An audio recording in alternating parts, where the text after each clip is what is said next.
Ano boss? Alam mo na ang presyo? 250 daw. 250? Oo. 350 dito sa laman. Ay, oo. Yan o. Bro Marlin.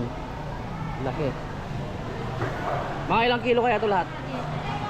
Wala, yung ulo lang ang ulo mo. 250. 250 ang ulo. Sige.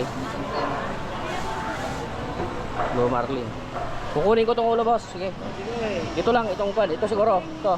Hindi, dyan lang sa ulo yan boss. Ah, ulo lang talaga? Oo. May mga may-ari na yan dyan. Ayun na, si Ricardo, yung dito. So ito ang sa akin. Oo. Sige. Sige, kukunin ko boss. Ano, balikan ko na mamaya. Oh, down ko lang. Kukunin ko yan. Yung ulo? Oh, mga kon na ako, medyo tatanghalin ako, mga alas 9. Oo. Basta yan, down na ako 100 para sigurado na.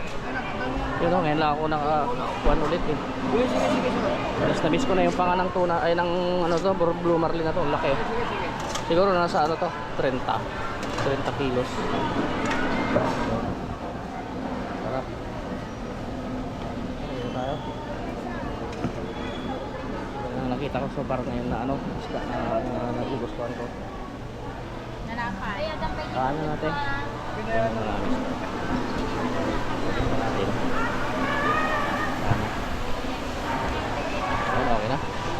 Na-order ko na yung ulo ng pan. Uwi na guys.